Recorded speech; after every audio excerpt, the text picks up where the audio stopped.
اب سننے والی بات یہ ہے جو حدیث کا نچوڑ ہے.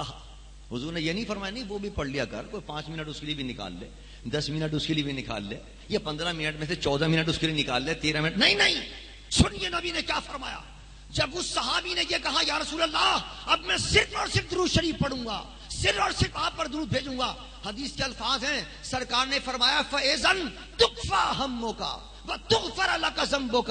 اگر تو یہ کہتا ہے کہ صرف اور صرف درود شریف پڑھے گا تو میری طرف سے یہ خوشخبری سن لے کہ اللہ تیری ساری مشکل کو آسان کر دے گا, ساری گناہوں کو معاف فرما دے گا. نعرہ تکبیر, نعرہ رسالت. یہ نبی فرما رہے اذن تکفا ہموں کا, یہ درود شریف تیرے ہر غم کے لیے کافی. اب ذرا لفظ پہ غور کیجئے, حدیث کے الفاظ پر غور کیجئے. تکفا ہموں کا, ہم کے معنی غم کے, پریشانی کے, دکھ کے. اب پریشانی تو 10 قسم کی ہوتی ہیں. آدمی بچہ پیدا ہوتے ہی پریشانی شروع ہو جاتی ہے. دودھ نہیں پی رہا صاحب, یہ پریشانی ہو. دودھ پینا شروع کر دیا صاحب, کھانا نہیں کھا رہا صاحب, اس کو دست نہیں آ رہا ہے صاحب, پخانا نہیں آ رہا صاحب, اس کے پیٹ میں درد ہو گیا صاحب, رو رہا ہے.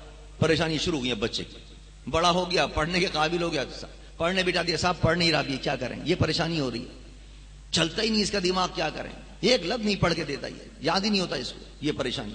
تھوڑا سا بڑا ہو گیا اور بڑا ہو گیا, امتحان دیا ہے, امتحان میں پاس ہی نہیں ہوا, اب یہ پریشانی.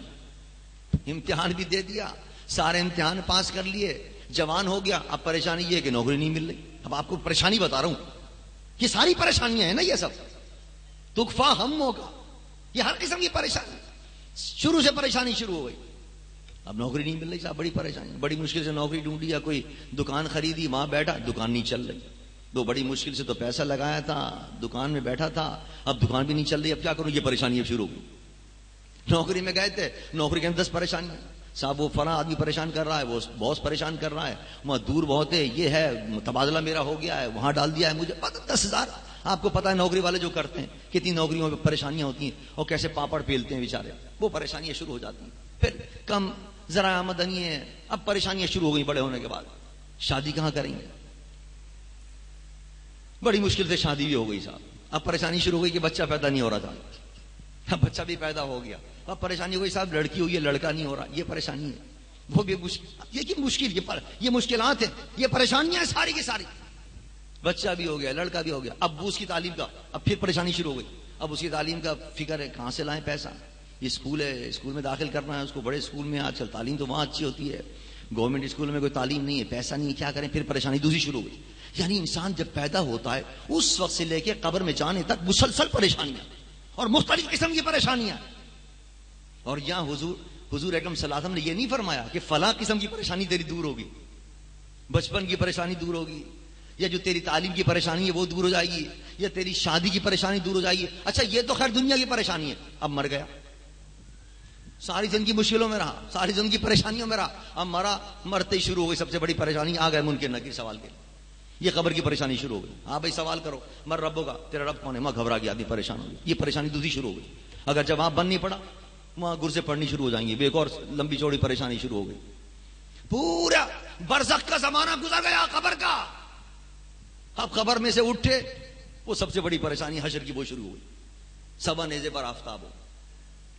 حضور فرماتے ہیں یہ تمہاری جو یہ کھوپڑیاں ہیں یہ ہانڈی کی طرف پک رہی ہوں گی, آواز جس طرح آتی ہے ہانڈی میں جوش آتا ہے پانی کا, آگ پر رکھ دی, اس طرح یہ پک رہی ہوں گی. اب آپ اندازہ یہ کیا پریشانی کا عالم ہوگا. وہاں یوم یفر المرء من اخیہ و امہ و ابیہ و صاحبتہ و بنیہ, باپ بیٹے سے بھاگ رہا ہوگا, ماں بیٹی سے بھاگ رہی ہوگی, کوئی کسی کا پرسان حال نہیں ہوگا. کیا پریشانی کا عالم ہوگا اس وقت.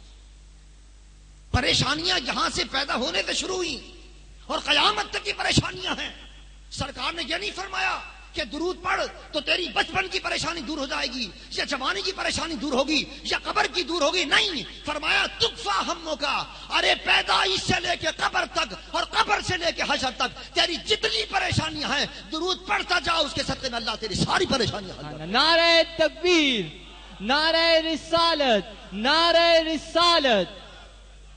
اب بتائیے اس سے جامع کوئی چیز ہو سکتی ہے, اس سے قیمتی چیز کوئی ہو سکتی ہے. یعنی ایک چھوٹی سی چیز اللہ نے ایسی عطا فرما دی ہے کہ درود پڑھتا جا, دین و دنیا کی, دنیا و آخرت کی, دونوں جہاں کی جتنی مسائل ہیں، جتنے مشکلات ہیں، وہ سارے کے سارے اللہ تیرے حل کر دے گا اور آسان فرما دے گا. قربان جاؤں. اور کیسے حل ہوتے ہیں اور کیسے آسان ہوتے ہیں. ذرا محبت سے پڑھے آدمی، حضور کی عشق کے اندر پڑھے درود شریف کو، پھر حضور خود سنتے ہیں. سنتے بھی ہیں، خود مشکل آسان بھی فرمانے کے لیے تشریف لے آتے ہیں. خود مشکل آسان بھی فرما دیا کرتے ہیں. وہ مجھے یاد آ رہا ہے وہ واقعہ کہ کس کرم سے نوازتے ہیں حضور ان لوگوں کو کہ جو کیا نام ہے درود شریف پڑھتے ہیں، اور کس طرح حضور ان کی مشکلیں آسان فرماتے ہیں. کتابوں میں یہ واقعہ لکھا ہے کہ ایک شخص تھا، وہ مقروض ہو گیا، قرضہ چڑھ گیا اس کے اوپر بہت سارا. غریب آدمی تھا، کمائی اتنی تھی نہیں، کوئی کام پڑتا تھا، اپنے دوست سے قرض لے لیا، کبھی اس سے قرض لے لیا، کبھی اس سے قرض لے لیا. گھر تو چلانا تھا، کبھی کوئی شادی آ گئی پھر قرض لینا پڑ گیا. 3000 درہم اس زمانے کے اس کے اوپر چڑھ گئے. اب ایک غریب آدمی کے لیے 1 درہم کمانا اس زمانے میں مشکل. لکڑی وکڑی کاٹ کے لاتا تھا، اس کو بیچتا تھا. کہاں 3000 درہم. پریشان ہو گیا وہ. قرضدار قرض خواہ روزانہ اس کے سر پر سوار، روزانہ اس کے دروازے پر آ جائیں، اس کو پریشان کریں.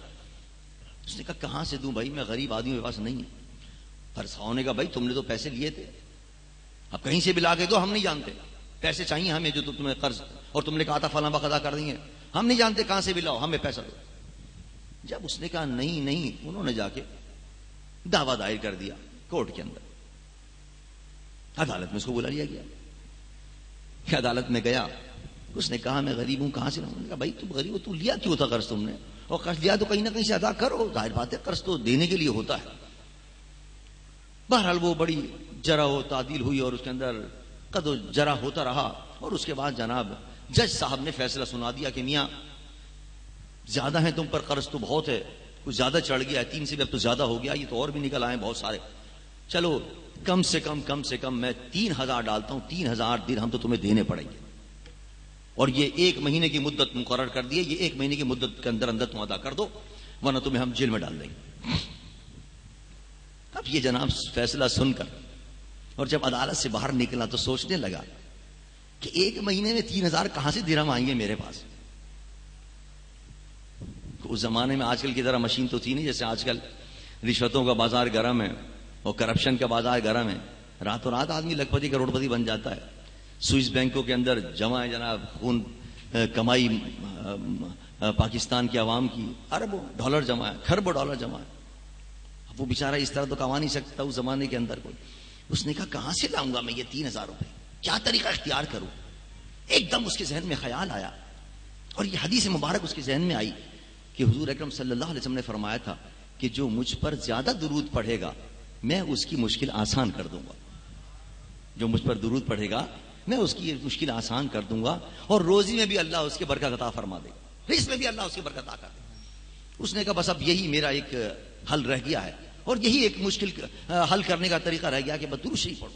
اس نے تو گھر ور چھوڑا اور اپنے ایک مسجد کے کونے میں آ کے بیٹھ گیا، اور صبح سے لے کے رات تک تسبیح نکال کے اور پڑھنی شروع کی، صلی اللہ علیہ حبیبی محمد وآلہ وسلم الصلاۃ والسلام علیک یا رسول اللہ وعلی آلہ وصحبہ، جتنے درود تھے سارے پڑھنے شروع کر. کھانے کے لیے آتا اپنے گھر میں، پھر چلا جاتا، کھانے کے لیے پھر چلا جاتا، اور صبح سے لے کے رات تک درود شریف، صبح سے لے کے رات تک درود شریف پڑھتا رہا.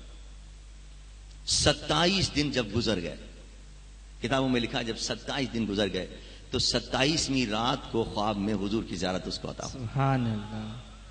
آقا نے اس کو اپنی زیارت سے سرفراز فرمایا کیوں پریشان، کیا پریشانی ہے تیری، کیا مشکل ہے؟